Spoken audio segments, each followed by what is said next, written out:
Έχει να κάνει περισσότερο με τον τρόπο σκέψης παρά με το σώμα.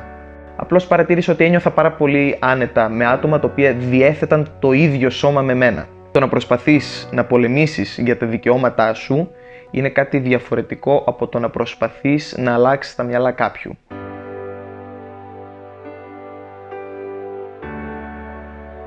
Τον τελευταίο 1,5 με 2 χρόνο μένω στο Whitchurch της Αγγλίας, στην επαρχία Shropshire,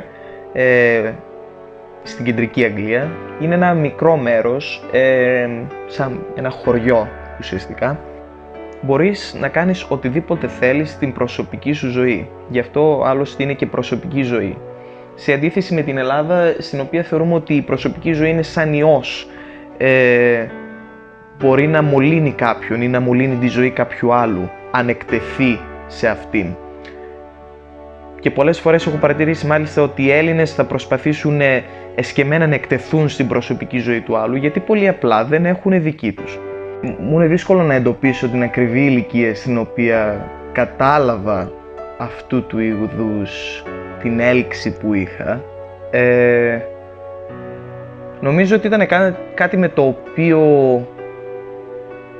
όχι ακριβώς θα λέγαμε είχα γεννηθεί, κάτι το οποίο υπήρχε όμως μέσα μου ανέκαθεν, αλλά λόγω οικογενειακού και κοινωνικού περιβάλλοντος είχα δυσκολευτεί πάρα πολύ να το συλλάβω ως ιδέα την οποία θα μπορούσε να επηρεάσει εμένα ως μονάδα, και το θεωρούσα περισσότερο κάτι το οποίο ήταν τόσο έξω από τα δικά μου τα δεδομένα, που δεν με άφησε να το αντιληφθώ. Ηλικιακά θα έλεγα ότι ήταν στην περίοδο στην οποία κατά κάποιο τρόπο όλοι ξεκινάμε να έχουμε τις πρώτες μας σεξουαλικές αναζητήσεις, γύρω εκεί στα 13-14. Υπήρξε και μία επαφή, η οποία επαφή με σόκαρε, ενώ στην ιδέα φαινόταν πολύ ελκυστικό. Στην πράξη όμως είχα πάθει τρομερό σοκ, δηλαδή μετά ξεκίνησα να κλαίω επίσης, χρειάστηκε να το πω στον κολλητό μου, τον τότε κολλητό μου, και για να το βγάλω από μέσα μου. Και το χειρότερο βέβαια ήταν το γεγονός ότι μετά είχε μαθευτεί στον κοινωνικό περίγυρο, οπότε είχα δυσκολευτεί πάρα πολύ να κοινωνικοποιηθώ περαιτέρω και να το εξερευνήσω περισσότερο σαν έννοια και σαν κομμάτι του εαυτού μου. Ήταν κάτι το οποίο υπήρχε εκεί και δεν με ενόχλησε ποτέ. Ήμουν πάντα πολύ άνετος με τον εαυτό μου σε πολλά θέματα. Απλά δυσκολευόμουν πάρα πολύ να στοχεύσω το τι ακριβώς είτε πυροδότησε ή τι ακριβώς ήτανε αυτό το οποίο θα λέγαμε με κρατούσε πίσω σε πιο νεαρή ηλικία. Όπως προανέφερα, είχε να κάνει με τον κοινωνικό περίγυρο, το οικογενειακό περιβάλλον και όλα αυτά, αλλά όπως επίσης και το κάπνισμα. Θέλω να πω, είμαι καπνιστής και παρόλα αυτά η μητέρα μου, νομίζω, αν θυμάμαι καλά, έμαθα ότι καπνίζω αργότερα από το ότι μου άρεσαν και τα αγόρια, εξίσου με τα κορίτσια. Είχε περισσότερο να κάνει στο γεγονός ότι είχα την υποστήριξη σε οτιδήποτε δεν με έβλαπτε από τους δικούς μου.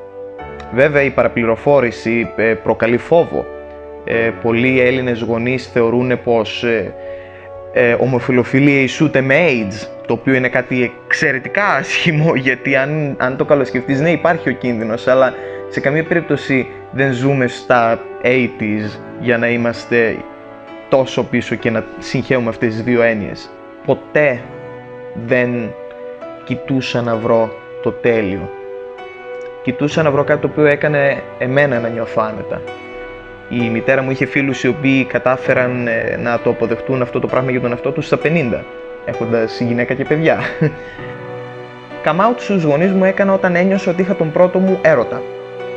Προέρχομαι από μονογονεϊκή οικογένεια. Η μητέρα μου, η οποία είχε καταλάβει, είμαι πολύ σίγουρος μάλλον ότι είχε καταλάβει κάποια πράγματα, αλλά το βάζησε περισσότερο στην γενικότερη διαφορετικότητά μου ως άτομο. Το έμαθε όταν εγώ ήμουνα 17 χρονών. Είχα έναν κολλητό. Ήμουνα πολύ στενά δεμένος με ένα παιδί εκείνον τον καιρό, το οποίο είπε το κλασικό ότι εφόσον δεν θα μου την πέσει σε μένα, εγώ δεν έχω πρόβλημα. Το οποίο είναι αστείο, γιατί ορισμένοι άνθρωποι πιστεύουν το ότι όταν έχεις έλξη προς τους άντρες, τα όρια μεταξύ ανθρώπων οι οποίοι είναι φίλοι και ανθρώπων οι οποίοι έχουν σεξουαλικές επαφές εξαλείφονται, πράγμα το οποίο δεν είναι αλήθεια. Το μόνο το οποίο αλλάζει στο όταν έχεις έλξη προς τους άντρες είναι το φύλο. Οι περισσότεροι φίλοι μου αντέδρασαν πολύ εντάξει, με στήριξαν και σε αυτό. Υπήρχαν βέβαια και κάποιοι οι οποίοι, επειδή εξέφραζαν κατά καιρούς αρκετά ομοφοβικές απόψεις, στους οποίους απέφυγα να το πω, όταν τελικά το έμαθαν, η πρώτη τους αντίδραση ήταν να χάσουν την εμπιστοσύνη τους σε μένα. Πράγμα το οποίο δεν μπόρεσα ακριβώς να το καταλάβω. Δεν μπόρεσα ποτέ να εκφραστώ πλήρως σε όλα τα μέλη της οικογένειας, εννοείται. Όλοι εσείς οι οποίοι έχετε παππούδες και γιαγιάδες καταλαβαίνετε τι θέλω να πω. Αλλά η μητέρα μου ήταν αυτή η οποία το έμαθε πρώτη και η αντίδρασή της ήταν σοκ. Δεν μπορώ να την χαρακτηρίσω αλλιώς. Σοκ. Αυτό το οποίο θέλει από μένα είναι να είμαι ευτυχισμένος. Οι περισσότερες μητέρες είναι αυτό το οποίο θέλουν για τα παιδιά τους, και αυτές οι οποίες θεωρούν πως όταν ένα παιδί έχει διαφορετική σεξουαλικότητα πάει να πει ότι δεν είναι το ίδιο άτομο, για μένα κάνουν λάθος, και αν σταματάνε να αγαπάνε και να στηρίζουν τα παιδιά τους γι' αυτό, πάβουν να είναι μητέρες. Μάλλον πάβουν να είναι καλές μητέρες. Ήμουν από τους τυχερούς ανθρώπους οι οποίοι είχαν γενικά άτομα τα οποία είχαν ήδη πειραματιστεί στον κύκλο τους, ή άτομα τα οποία ήταν αρκετά ανοιχτόμυαλα. Παρ' όλα αυτά υπήρχαν άνθρωποι οι οποίοι θεώρησαν ότι εφόσον ξεκίνησα να ελκύομαι από άντρες, με καθιστούσε κίνδυνο για τη δική του σεξουαλική ακεραιότητα. Πράγμα το οποίο ποτέ δεν το κατάλαβα σαν αντίδραση. Σωματική βία λόγω της σεξουαλικότητάς μου δεν έχω δεχθεί ποτέ. Πάλι καλά, επίσης λέω είμαι τυχερός. Οπότε θα έλεγα πως δεν δέχθηκα μεγάλη περιθωριοποίηση, περισσότερο γιατί επέλεξα να αποφύγω την επαφή με άτομα τα οποία θεώρησα εγώ ότι θα είχαν τέτοιου είδους αντίδραση σε μένα.